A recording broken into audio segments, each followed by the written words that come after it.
The latest college football rankings are out. Mark Rogers TV here to break them down for you. I'm sure you've seen them. Alabama 1, Ohio State 2, Michigan 3, Clemson 4. That's exactly the 1 through 4 that we had in our analysis last night. So check out that video.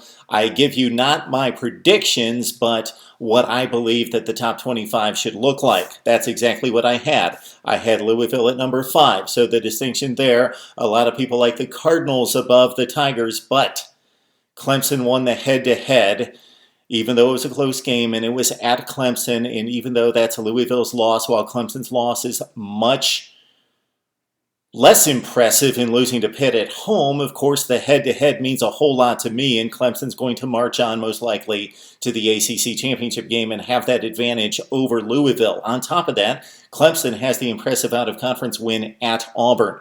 All right, the other distinction here is Washington, Wisconsin. This is the first time and the earliest in the rankings that I disagree with the committee. All right, Washington at 6, Wisconsin 7. I've got it reversed. Of course, Washington just has the 1 loss, Wisconsin 2 losses, but the Badgers have played a much more difficult schedule and been more impressive against that schedule. The 2 losses for Wisconsin, of course, on the road against Michigan, 1-score game in holding the Wolverines to just 14 points, and against Ohio State, in which they outplayed the Buckeyes most of the game and lost in overtime at home.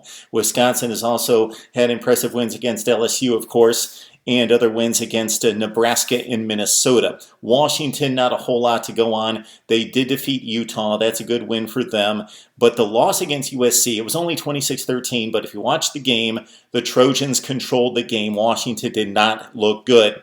There was some thought about Penn State and Oklahoma, possibly the Sooners being at 8, and the Nittany Lions at 9, but the College Football Playoff Committee aligns with me. Penn State at 8, Oklahoma at 9. They've got Colorado at 10. I've got Colorado back at number 14, but I think the Buffs have a very interesting opportunity if they can run the table, defeat a 1-loss Washington team in the Pac-12 championship game, then they are in play. In the Big 12, West Virginia's got a huge opportunity with 1 loss. Oklahoma has the argument of the deepest and most difficult out-of-conference schedule with the losses to Ohio State and Houston. Oklahoma State, even though they could win the Big 12 championship, they have the 2 losses, and the out-of-conference schedule is not impressive. So I think Oklahoma State has virtually no chance. Oklahoma, a much better chance than West Virginia, but the Mountaineers still in play, and of course they've got that game in Morgantown. So that's what I've got right now. I'm going to come back a little bit later, talk about the Big Ten situation. It's very messy, very convoluted, and the College Football Playoff Committee may have a very difficult decision to make. This is the conference to look at right now. The ACC would be second. Need to hear from you now on Mark Rogers TV.